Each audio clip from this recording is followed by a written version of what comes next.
Bonsoir à tous, très heureuse de vous retrouver pour cette À votre avis spéciale culture. Ce soir, on va parler croquis, planches et gaufriers. Promis, vous allez tout comprendre.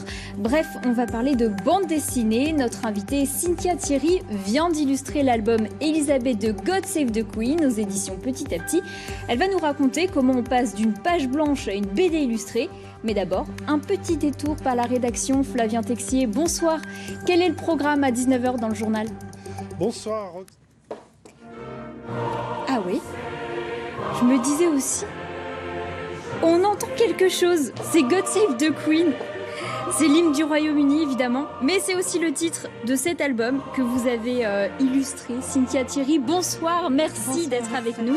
Vous êtes graphiste, illustratrice, dessinatrice, et donc ce soir vous nous parlez de cet album qui vient de paraître, et c'est dans l'actualité parce que la semaine dernière on célébrait le jubilé de la reine. Exact. Vous avez un peu suivi ça d'ailleurs ? Eh bien, je dois bien avouer d'une oreille puisque je travaillais, mais j'écoutais avec attention les commentaires. Oui, quand même, on imagine. Oui. Ça a occupé une partie de votre vie ces derniers temps, on va y revenir. Oui.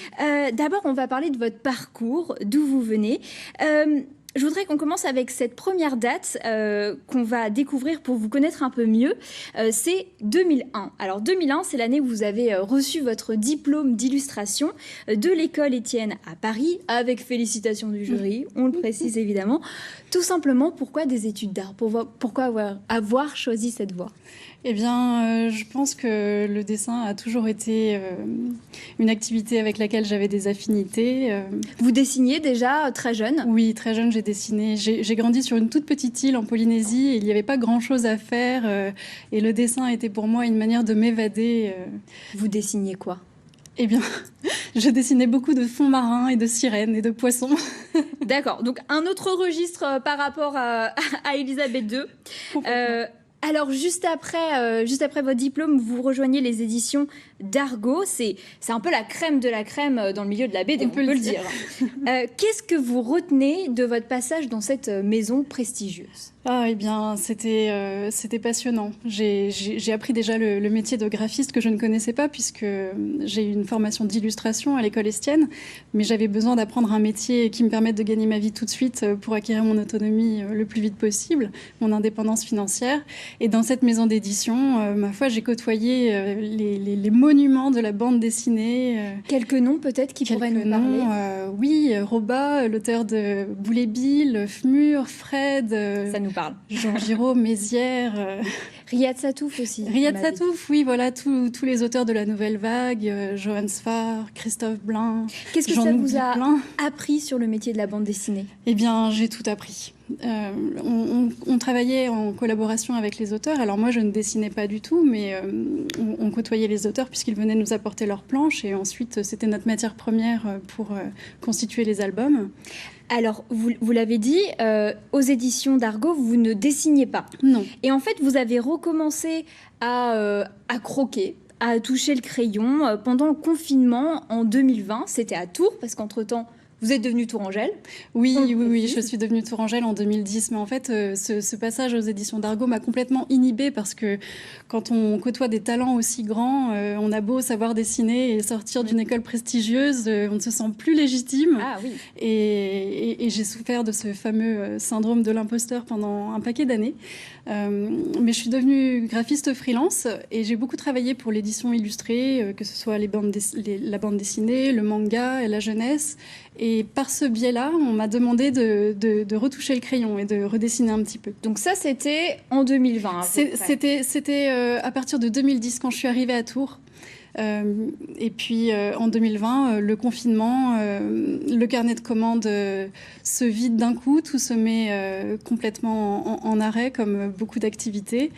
Et notamment dans les milieux artistiques. Oui. Donc là, vous recommencez à dessiner et petit à petit, vous vous faites un carnet d'adresses, d'après ce que j'ai compris, et ça vous amène progressivement, mais on va accélérer un petit peu le temps pour l'émission. Oui. On arrive en 2022 avec cette commande des éditions Petit à Petit pour l'album Elisabeth II. Oui. Et là, c'était le challenge principal, c'était le timing, parce que vous aviez cette commande et l'album devait être prêt Pour le 6 mois plus tard, c'est ça?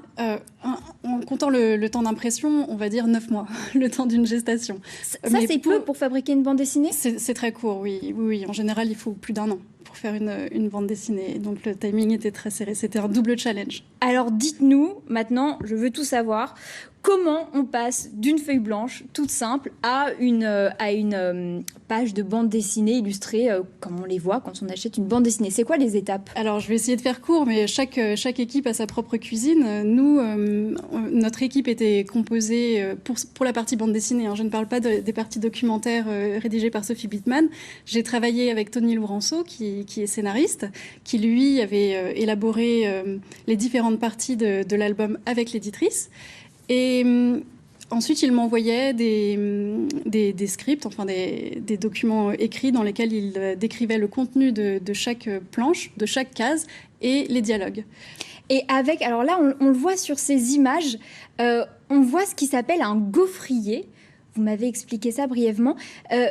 Qu'est-ce que c'est? Et c'est une des toutes premières étapes dans le travail. Oui. Alors moi, c'est par celle-ci que je commence en tout cas. Donc c'est le découpage de la planche en cases. Qui peut rappeler la forme d'une gaufre. Donc, et vous placez le texte et en fait vous dessinez, vous insérez vos illustrations dans ces cases. Oui, c'est la technique que j'ai élaborée pour éviter la peur de la feuille blanche. Je commence par écrire les textes et faire mon gaufrier pour ensuite avoir un squelette qui me permette de commencer à dessiner. Qu'est-ce qui devient ce gaufrier? Alors, il se remplit de dessins. Je me permets quelques libertés pour améliorer le gaufrier s'il ne convient plus. Et une fois que les crayonnés sont terminés, je les envoie en validation à mon scénariste et à mon éditrice. Ils reviennent avec et quelques là, retours. Vous passez, on le voit sur les images encore une fois, à l'encre de Chine. En fait, tout ce que vous avez fait au crayon, et redessiné à l'encre et à la plume. Et pour la couleur, c'est la dernière étape avant la mise en couleur. Et pour ma part, ce sera à l'aquarelle. À l'aquarelle. Il y a combien de planches en tout dans cet album? Dans cet album, on est sur 76 planches de bande dessinée. Donc vous avez vous avez travaillé à un rythme effréné. Vous en avez produit combien? J'avais calculé qu'il fallait que je fasse à peu près 12 planches par mois. Et j'avais pas le droit à l'erreur parce qu'il fallait vraiment que l'album soit imprimé pour... Ça, c'est beaucoup. Nous, on se rend pas compte parce qu'on ne travaille pas dans la BD, mais c'est beaucoup, 12 planches par mois. Oui, je crois que c'est beaucoup. Des amis dessinateurs m'ont dit qu'ils étaient plutôt sur un rythme de 5-6 planches par mois. Et encore pas toujours avec la couleur. Et bravo, challenge relevé, challenge réussi. Qu'est-ce qu'on ressent quand on a réussi un défi comme ça? Beaucoup d'accomplissement parce que j'étais pétrie de doutes. Je dois dire que j'étais pas sûre d'accepter au départ. Je ne me sentais pas forcément la force d'y arriver, de remporter ce challenge. Donc le fait de l'avoir fait, c'est comme quand on arrive à courir un marathon et on est heureux. Et est-ce que ça a chassé un petit peu ce syndrome de l'imposteur, peut-être? Eh bien, malheureusement, non. Toujours pas. Toujours pas. Oh, décidément, il est coriace. Il va falloir en faire d'autres, je crois. Alors simplement, est-ce que vous avez une anecdote ou quelque chose, un détail que vous avez découvert sur la vie de la reine d'Angleterre? Mais moi, j'ai tout appris sur la vie de la reine d'Angleterre puisque j'étais pas fan de la reine d'Angleterre à la base, mais j'ai adoré la voir petite fille, mais aussi adolescente quand elle tombe amoureuse de ce jeune éphèbe, Philippe. Elle le regarde avec des yeux de merlan-frit et en fait on voit que derrière cette reine il y a une femme comme les autres, une adolescente amoureuse. Alors c'est l'heure de l'agenda. Maintenant on va jeter un coup d'œil aux suggestions de sorties culturelles qu'on a concoctées pour vous. Regarder.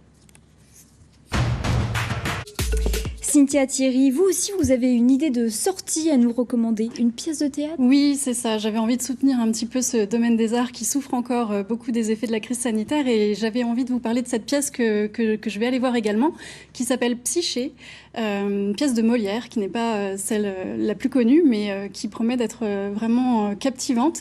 C'est une mise en scène du nouveau théâtre populaire. Il s'agit d'une tragicomédie ballet, un peu l'ancêtre de comédie musicale, et ça a l'air très festif, très carnavalesque. Il va y avoir des danseurs, des chanteurs, des comédiens. Et c'est noté. Ça donne très envie. En tout cas, vous le vendez bien quand même. J'espère. Bon. Et c'est au théâtre de l'Olympia à Tours. Effectivement. Alors, avant de se quitter, je voudrais quand même préciser que demain, vous serez en dédicace à la FNAC de Tours. C'est à partir de 15h. Oui. Donc, on pourra venir vous rencontrer. Avec et puis, plaisir. vous pourrez dédicacer votre album. C'est une super chance. Ça vous plaît, ça, de rencontrer ceux qui vous lisent ? Oui, c'est très agréable.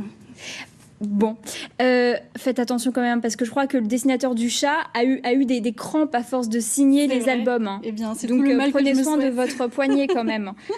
En tout cas, merci beaucoup Merci à vous, pour Cynthia votre Thierry, d'être venue sur le plateau. Je rappelle que vous êtes l'illustratrice, dessinatrice de cet album Elisabeth II, God Save the Queen. C'est aux éditions Petit à Petit. Merci à vous de nous avoir suivis également. Pas d'émission à votre avis la semaine prochaine. On va laisser la place aux émissions spéciales élections législatives. Tout de suite, c'est ici à feu. C'est avec Coralie Pierre et puis ce sera suivi du journal régional. Voilà, très bonne soirée. On va se quitter sur une autre version de God Save the Queen, une version un petit peu plus rock, un petit peu plus punk, un petit peu moins conventionnelle que celle de l'hymne officiel du Royaume-Uni. On se quitte évidemment sur God Save the Queen des Sex Pistols. Très très bonne soirée sur notre antenne.